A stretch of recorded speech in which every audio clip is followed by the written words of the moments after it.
Catholic fans, welcome back.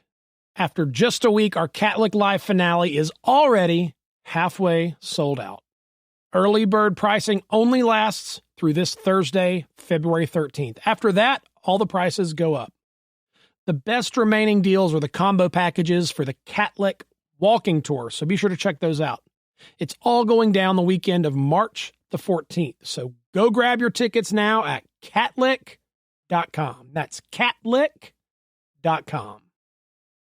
All right, enjoy the episode. The summer of 1913 was a wild one around Atlanta. Pure crazy, from top to bottom. July 31st, Constitution headline. Equine Jack the Ripper gets his 10th mule. This drama was unfolding south of Atlanta, where some unknown person had been sneaking into barns late at night and killing mules and horses, slashing them with a knife, hence the Jack the Ripper reference. This particular article notes that this was the 10th time this had happened. Police were baffled and were looking for the killer. On a more positive note, the Fisk Jubilee Singers performed in Atlanta that same month. They were a well-known African-American choir that hailed from Fisk University in Nashville, Tennessee. They were the earliest known group to record the Negro spiritual Swing Low, Sweet Chariot.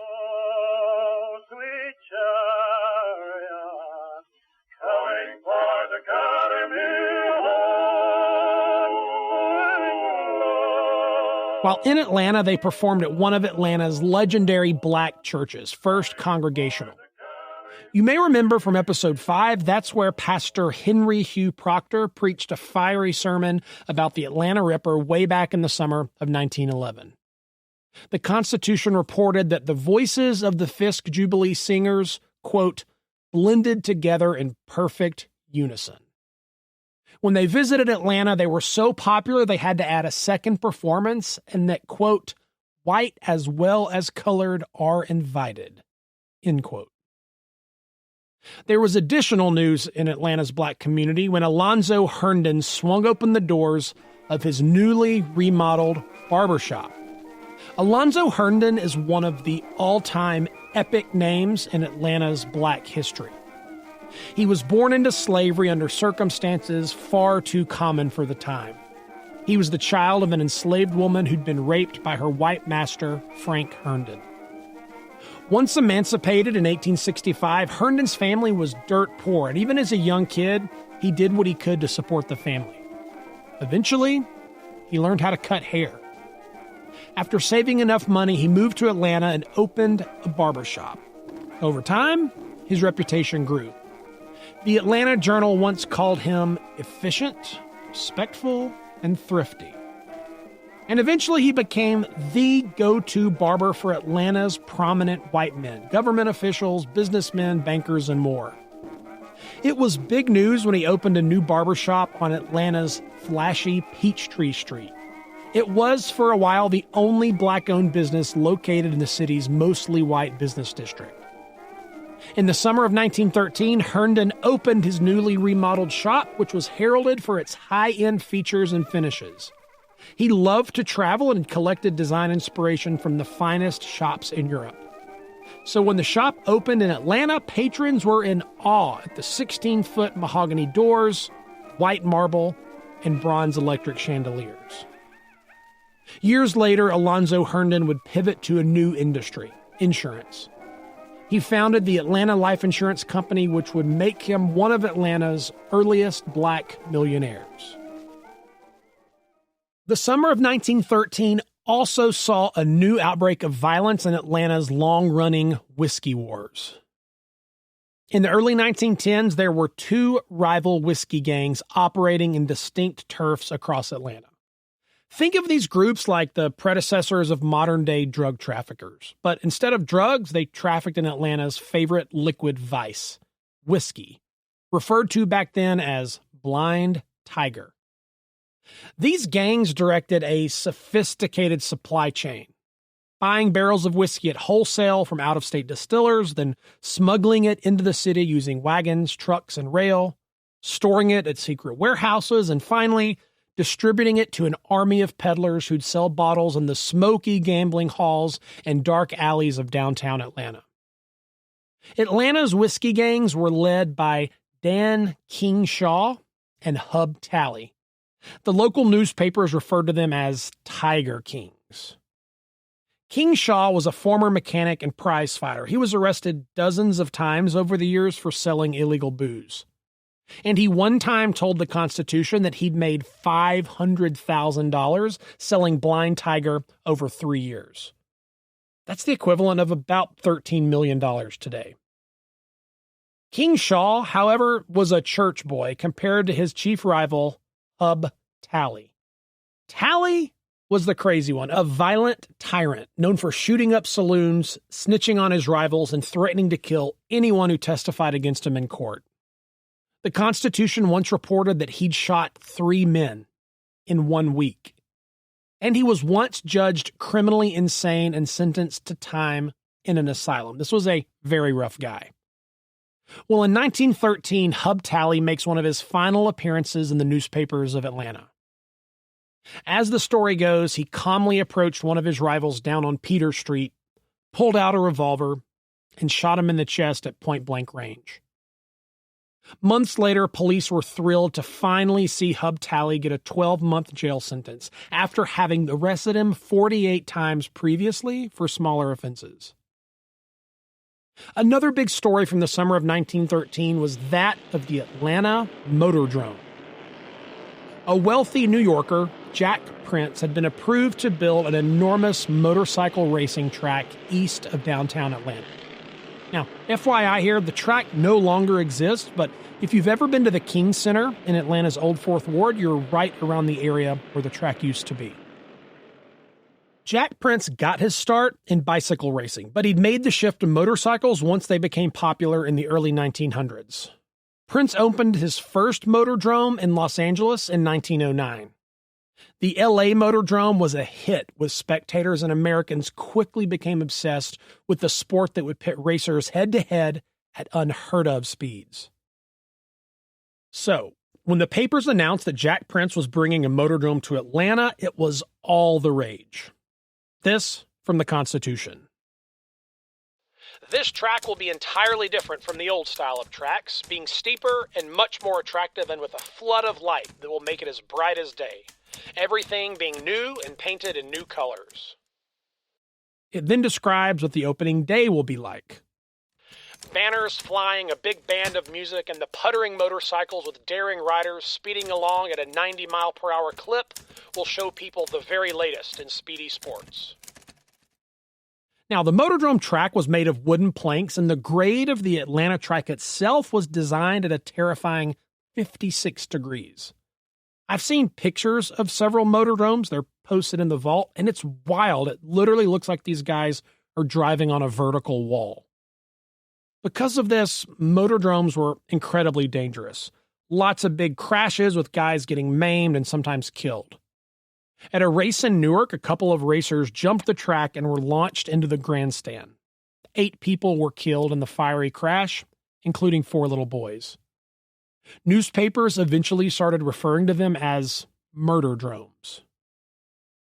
Nevertheless, the Atlanta Motordrome opened in June of 1913. Racers from around the world came to Atlanta for the grand opening. 7,000 spectators packed into the stands on opening day. Harry Glenn, the top racer in Georgia, was there that day. Sadly, the hometown favorite was beaten by a guy from Paris. Races continued throughout that summer, but drama flared up when it was announced that the Black Streaks would be allowed onto the track. The Black Streaks was an all-black racing group based in Atlanta. These guys had incredible nicknames: Bones the Outlaw, Midnight, and Hall Demon Wade Ware. I can't tell the whole crazy story here, but you can find it inside the vault. We've got a special half-lick all about the Black Streaks just for you vault subscribers. And, of course, what's an Atlanta summer in the 1910s without fresh Ripper news? The Ripper murders had peaked a couple years earlier, 1911, 1912, However, there were still several Ripper-style murders that happened in Atlanta in 1913. One of them in late August. Headline: Ms. Grace's maid is murdered. 18th victim of Ripper. Martha Ruffian was a young black housemaid. She was found murdered. Her body had been dragged 50 feet and dumped in some bushes off Ponce de Leon Avenue. She'd been killed by a single knife wound to the throat in what the article referred to as the Jack the Ripper style. Police had launched an investigation into her murder. However, right next to this story about the 18th Ripper victim was an even bigger headline, the biggest story of the summer of 1913. The Constitution, August 25th, headline: Leo Frank's fate may be decided by Monday night. The summer of 1913 wasn't primarily about whiskey wars or motordromes or the Fisk Singers. Oh no. Atlanta was completely, obsessively, manically consumed with one story. And with the 12 men who had to decide. Was Leo Frank an innocent man falsely accused of a heinous crime? Or was he a child killer, the face of pure, undiluted evil? By the end of August, they were about to find out. You're listening to episode 17 of Catlick, Prosecuted or Persecuted.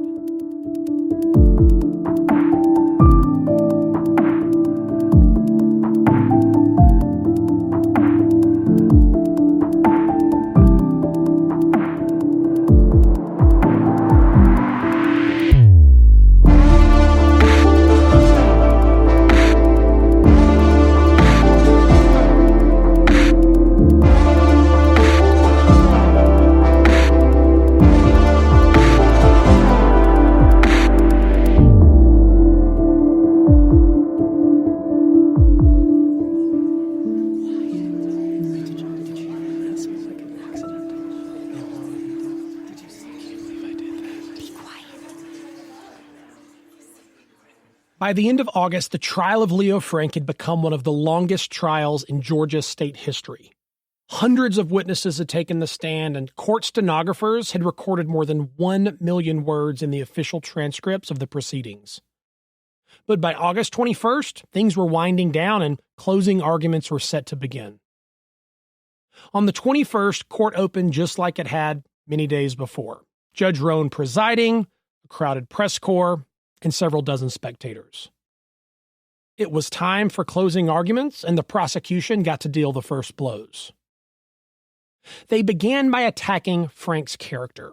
They reminded the jurors of the women who testified that they'd seen Frank being friendly with the factory girls on more than one occasion.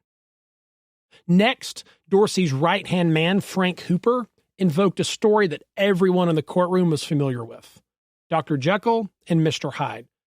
He used this to frame his belief that beneath the superintendent's professional exterior, a sinister killer lurked.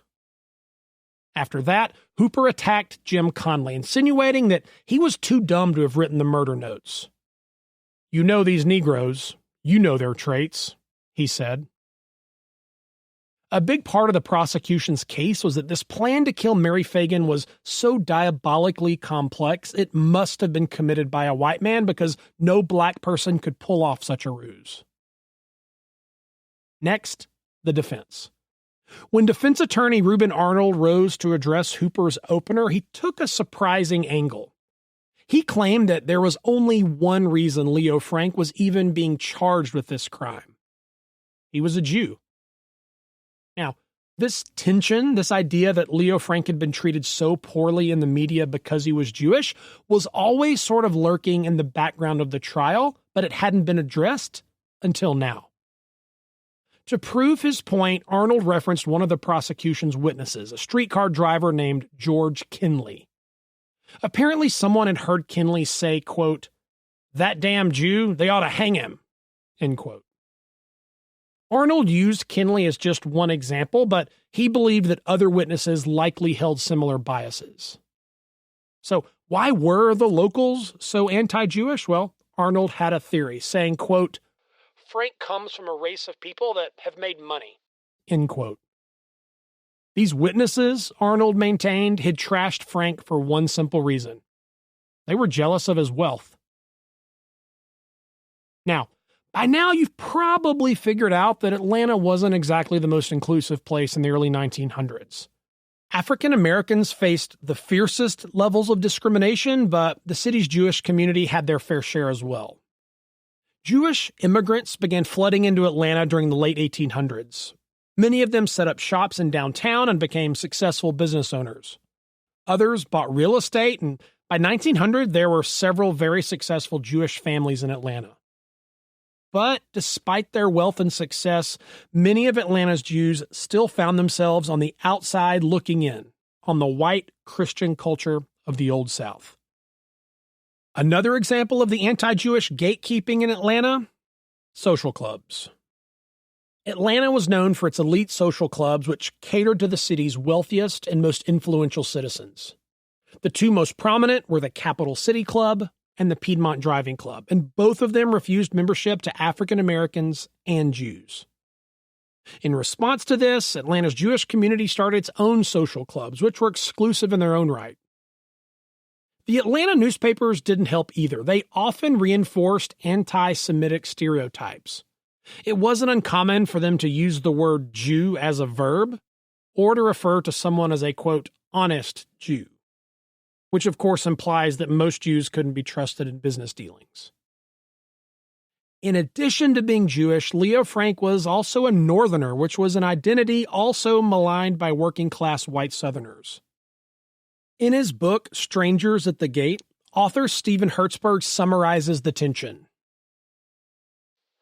Mary Fagan's death channeled the fears and disillusionments of a society undergoing industrial transformation and rapid social change, and projected these collective resentments onto a northern Jewish industrialist who had settled in Atlanta only 6 years earlier. The degree of Atlanta's anti-Jewishness in the 1910s is still debated today, but it was definitely a thing to one degree or another. After bringing up the anti-Jewish bias that had been swirling around Atlanta, Reuben Arnold shifted to the topic of Leo Frank's character. He noted that virtually all the factory girls who'd spoken against Frank were former factory workers, i.e., disgruntled employees with an axe to grind. He then addressed Jim Conley and began to articulate the defense's belief that he and he alone was the murderer of Mary Fagan. This is Reuben Arnold speaking in court. Conley admits he was right there behind the elevator when that little girl came into the factory, and he was right there when she came down. Probably his aim was robbery.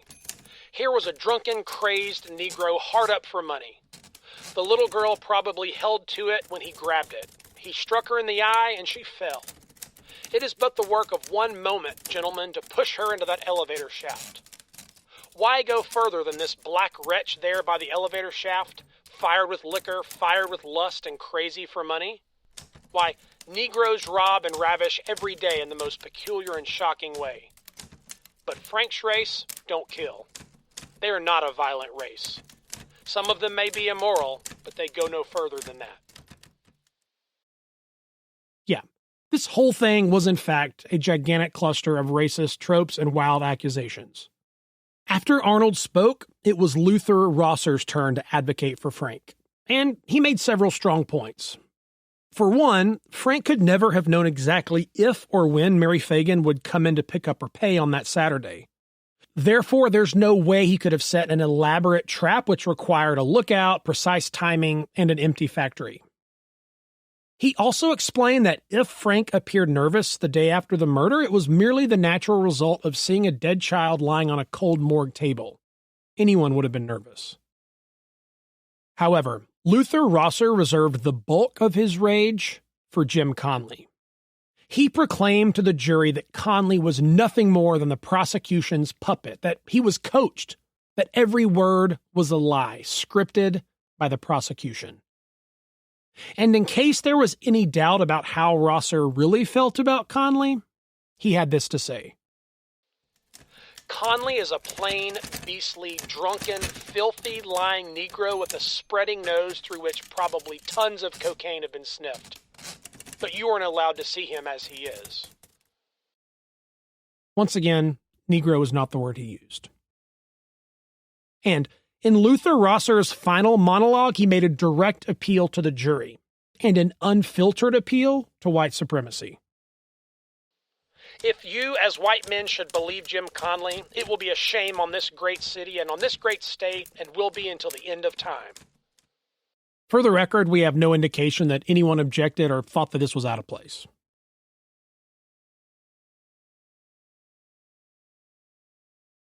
With his final appeal, Luther Rosser took his seat. It was now Hugh Dorsey's turn to make his case, and he wasted no time. He began by punching back at the claim that the trial had been skewed by anti-Jewish prejudice. Hugh Dorsey turned to the men in the jury and addressed them directly. Gentlemen, do you think that I or that these detectives are actuated by prejudice? Would we, as sworn officers of the law, have sought to hang Leo Frank on account of his race and religion and passed up Jim Conley, a Negro? Now, he's basically saying, listen, if we're so prejudiced, we would have just gone after the easy target, the black guy. He doesn't know he's doing it, but Dorsey is validating the existence of the social hierarchy of Atlanta. White Christians, white Jews, then blacks. Next, Dorsey declared that the defense brought up the issue of anti-Semitism only when they realized their case was a sinking ship. This, he hypothesized, was simply a desperate attempt to get some sympathy from the jury. Hugh Dorsey then turned his attention towards the Jews. He began by listing off the noble Jews of the past, those who'd accomplished great things on behalf of humanity. But then he followed it by naming several scoundrels of Jewish history, even invoking the name of Judas Iscariot at one point. Dorsey summarized, "This great people rise to heights sublime, but they sink to the depths of degradation too." After this, Solicitor Dorsey laid out his final theory on what had transpired on that Saturday at the pencil factory. Frank, he claimed, had planned his attack for weeks, maybe even months. When Mary arrived at the factory that day, Frank lured her into the metal room for sex. When she refused him, he struck her. Then Dorsey turns to Frank sitting across the courtroom and lets this scorcher fly. "You assaulted her and she resisted. She wouldn't yield. You struck her and you ravished her and she was unconscious." At this very dramatic moment, Fanny Coleman, Mary's mother, let out a loud scream and began to weep. Dorsey continued with his theory, which held that after raping an unconscious Mary Fagan, Frank strangled her with a cord and then enlisted the help of Jim Conley to clean up his mess.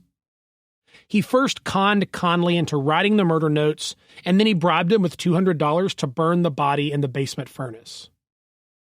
As Dorsey wrapped up his final thoughts, he turned to the jury. His final admonition. "Gentlemen, every act of that defendant proclaims him guilty. Gentlemen, every word of that defendant proclaims him responsible for the death of this little factory girl. Gentlemen, every circumstance in this case proves him guilty of this crime. Extraordinary?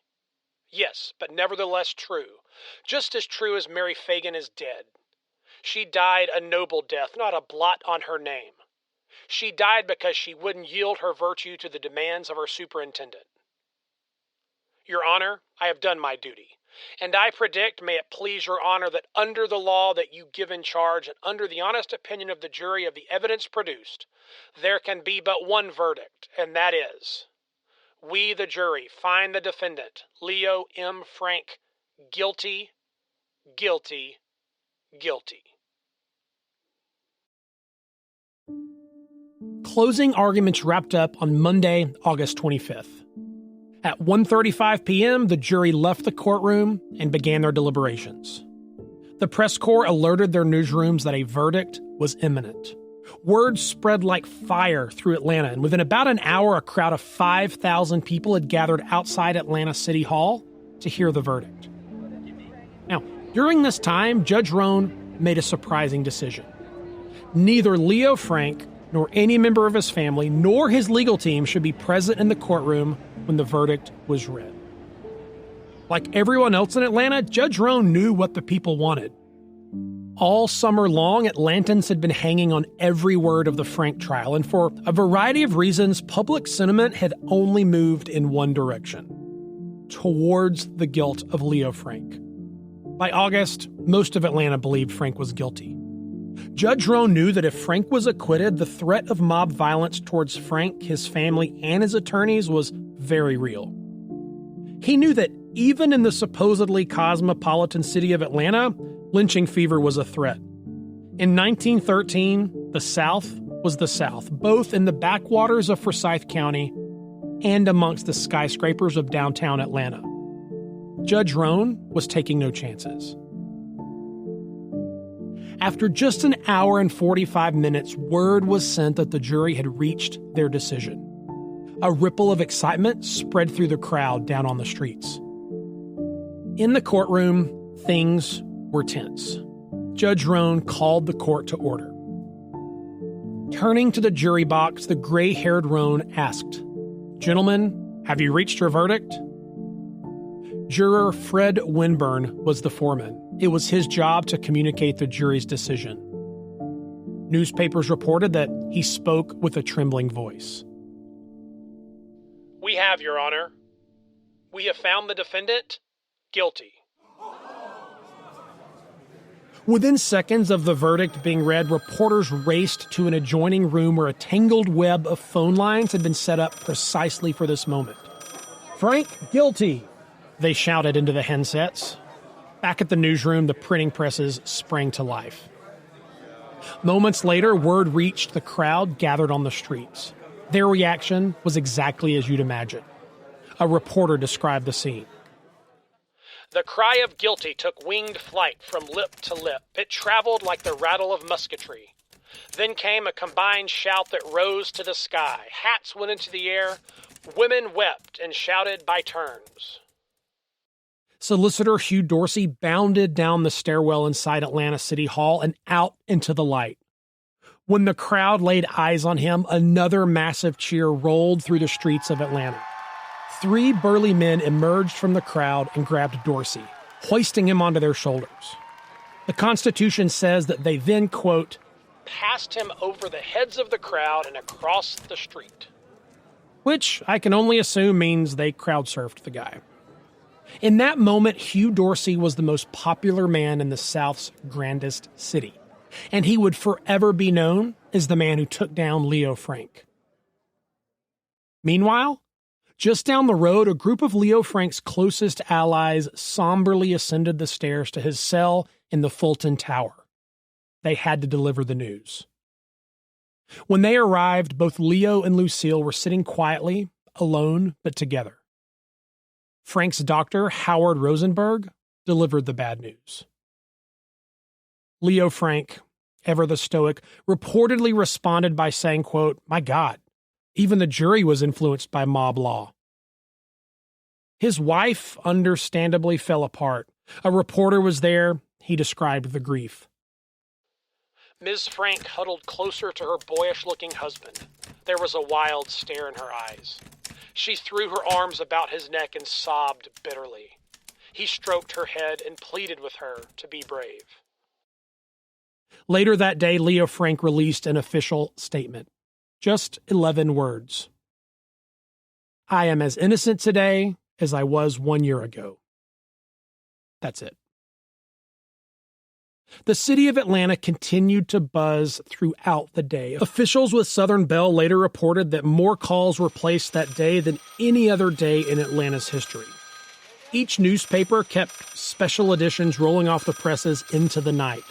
The Georgian alone sold 130,000 copies in a single day. The next morning, there was one final bit of business: sentencing. Judge Roan held a secretive meeting to announce Leo Frank's fate. Only Frank's attorneys and a few reporters were present. Judge Roan's decision was anything but surprising. His words: "It is ordered and adjudged by the court that on the 10th day of October 1913, the defendant, Leo M. Frank, shall be executed by the sheriff of Fulton County. that said defendant on that day between 10 o'clock a.m. and 2 o'clock p.m. shall be hanged by the neck until he shall be dead, and may God have mercy on his soul. It was official. Leo Frank was set to hang for the murder of Mary Fagan.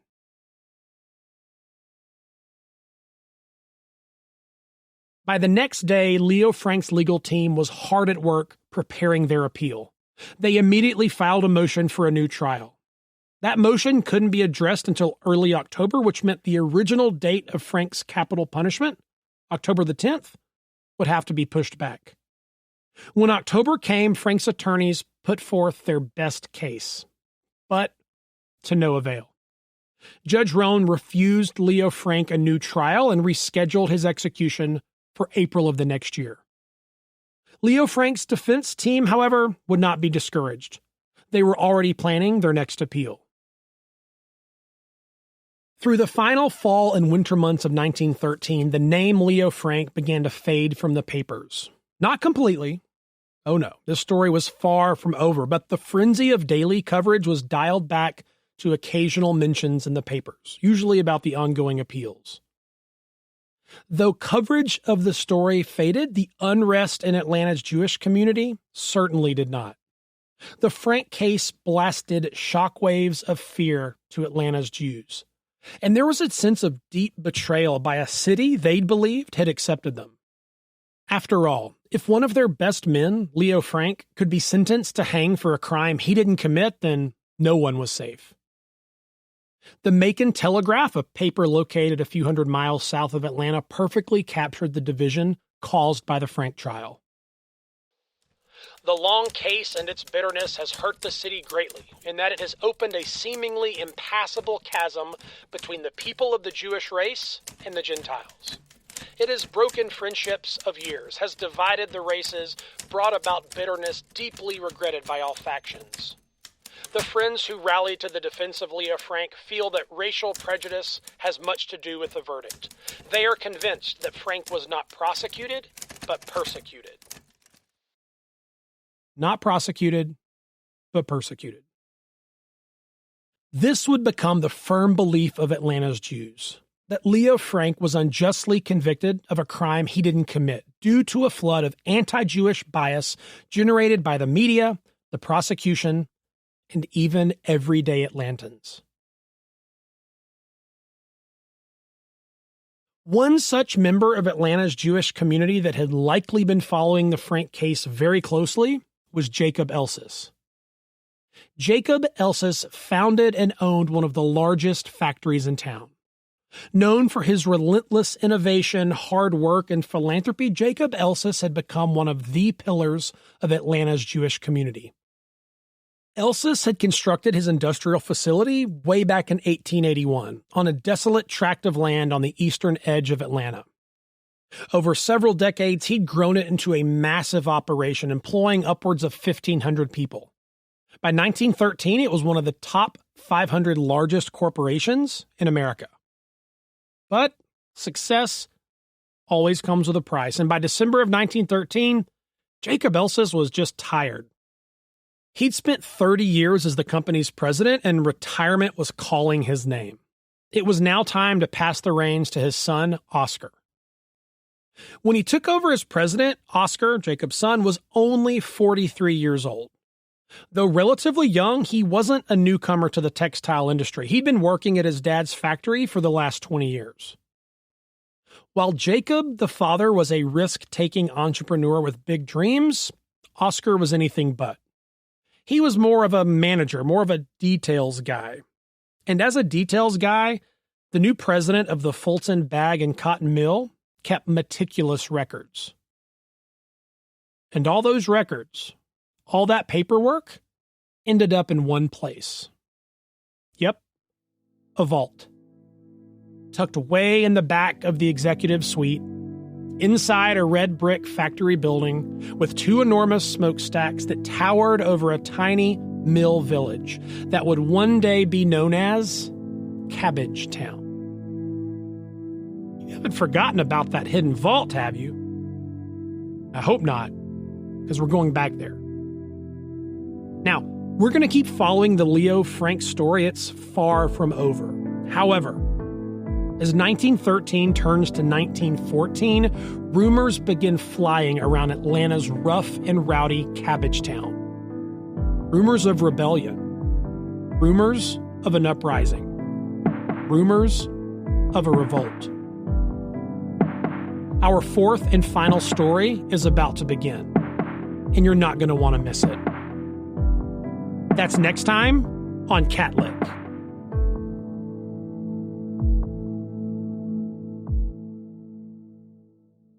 Once again, this is your final reminder that early bird ticket pricing is about to expire for our Catlick Live finale, which happens on March the 14th.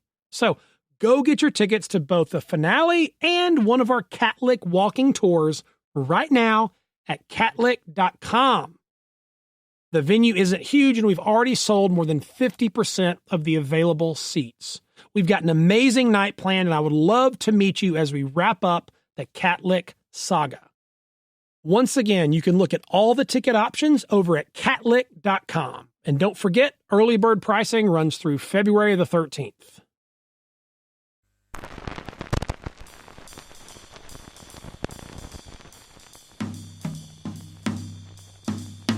Catlick is recorded in Atlanta's historic Cabbagetown neighborhood. Executive producer, Walnut Ridge Harmon. Original music and sound design by Duciel. Cover art by Rachel Eleanor. Catlick store manager, Brett Harmon. Additional research for this episode by Jack Lindsay. Catlick Instagram follower of the week, Janetta LaRose. Catlick Instagram commenter of the week, Chris Lanier. Catlick Twitter follower of the week, Sam Holmes. And your favorite, the Catlick hater of the week, comes from Apple user ATLBoy420, who says, quote, "I got 10 episodes in.